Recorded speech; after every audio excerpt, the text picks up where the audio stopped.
Oh boy! So the Golden State Warriors beat the absolute crap out of the Chicago Bulls, 119-93, I think it was. They improved their overall record to, I believe, 11-1. Um, Steph Curry had a game high 40 points. It's the 52nd 40-point game of his career. Um, I don't know what he's averaging off the top of my head, but it has to be something around 28 points a game or something. He hasn't missed a step. I think he's averaging 28 points, maybe 6 rebounds, maybe something around 6 assists. Uh, his shooting percentages have been down a little bit this year, but he's starting to pick it up. Going into the game, he was 43% for the year. Overall shooting for his career, he's a little bit under 48%. 38% three-point shooting coming into this game for the season, but for his career, he's over 43%. So it's down a little bit, um, but he's picking it up. But I'm telling you, man, these acquisitions, man, Poole, some of the other guys, man, he got Iguodala back. I'm gonna say this about Draymond Green: when you have the pieces for him on a team, uh, it makes him quote unquote better because he knows that system. He is a good facilitator, so it makes him look great. The thing I don't like about Draymond Green is he's not the type of player that you can put on a bad team and say, "Hey, take us to the promised land." He's not a Dirk Nowitzki. He's not a Kevin Garnett. Okay, he's not that. He's not even Isaiah Thomas. That's why I don't look at him as some Hall of Fame type player. Unfortunately, he's going to go in because he has championships, and he's played with the Warriors. So unfortunately, he's going to go in, and I think they should burn the goddamn building when he does. But the Warriors are for real, man. They got the number one defense. They're relentless on the defensive end. A lot of times their defense leads the offense. They don't quit, man, and they look like a championship team, man. I'm telling you, man, they look like a championship team already. I hate to say this, man, and I know this sounds blasphemous, and y'all know how much I love Clay. They don't even need Clay right now. I'm not saying that they're not going to need him, but man, it almost looks like they don't need him. You feel me? It's like basically what I'm saying is Clay would be overkill right now. Sort of like how when the Nets were rolling last year without one of their top three guys, and they really didn't need him. And when you got the other guy in, it's like a super team. Man, with Clay, they will almost be like a super team. There might be some adjustments to chemistry, and guys will have to play less minutes. I get all of that, man. But when you get Clay Thompson back with Steph, with those other key components, man, I'm telling you, I'm looking at. Look, I'm not the.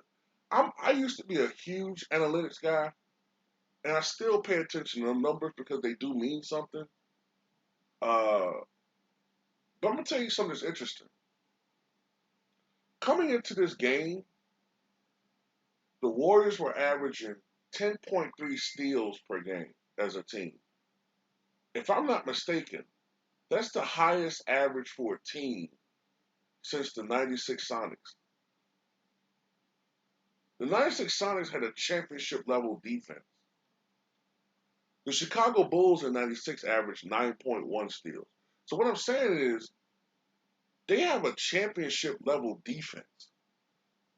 Their defense is better than it was last year. Last year, their defense was really, really good. Their offense was struggling. Now they got some new pieces. Guys are playing better. Wiggins is playing a lot better this year. Wiggins, I think he's having a career year. Then you got some other key pieces that are back. Um, some guys are having career years, and their defense is like that's what they're really in tune with is their defense. And you got Steph when he's playing like that, man. This guy is the greatest shooter I've ever seen, man. Man, I've always just said he was the greatest 3-point shooter, and I wasn't convinced he's the greatest shooter. I'm convinced, man. The guy's the best shooter I've ever seen, and he's fast approaching Ray Allen, all-time mark. Um, he's probably like 70 something 3-pointers away, or something like that. He's quickly approaching Ray Allen. The Bulls, they made a go of it. They scored 29 points in the first quarter, but slowly that Warriors defense started choking these guys. Lonzo Ball, man, having a great year, but this is the knock on Lonzo to me, man. Whenever you play a really top team, a top echelon team, and you need him to give you his best, he gives you his worst. DeMar DeRozan got shut the fuck down. Zach LaVine had 23 or 25, but a lot of his points were garbage points, you know what I'm saying, coming at the end when the game was already in doubt. And I hate that. I hate when a guy's playing just to pad his numbers. Oh, I'm averaging 27. I need to get as close to that as possible. You know, when it counted, when the game was still in doubt, he had 13, Then when it's a 20 plus point blowout now, so and the other team starters are out, he's playing against the second unit, padding his numbers, adding another 12 points. That type of shit. But anyway, man, the Warriors look great. I don't care about people talking about this old air at home and all these home games. Nah, I don't think it matters. And anyway, at any rate, at least they're doing what the Lakers aren't doing, which is taking care of business at home. So man, 11-1. Um,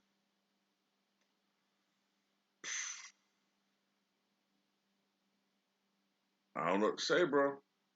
I mean, they look really damn good. And right now, I would have to say Paul George is in the conversation. Uh, Kevin Durant is in the conversation. But right now, I have to give Steph Curry the edge, man, for MVP. And I'm just going to say this now. I'm just going to put this out there. Don't bite my head off when I say this. If the Warriors were to win the championship this year, and Steph Curry wins his fourth championship, and he wins his third MVP, and he finally wins Finals MVP, I'm just putting it out there. We might have to have a discussion about him and Isaiah Thomas, legacy wise. Now, I'm not saying he's a better point guard than Isaiah, but and we'll have to have that conversation. We'll have to start having that conversation if that occurred. Now, right now, I still have Isaiah Thomas ahead of him.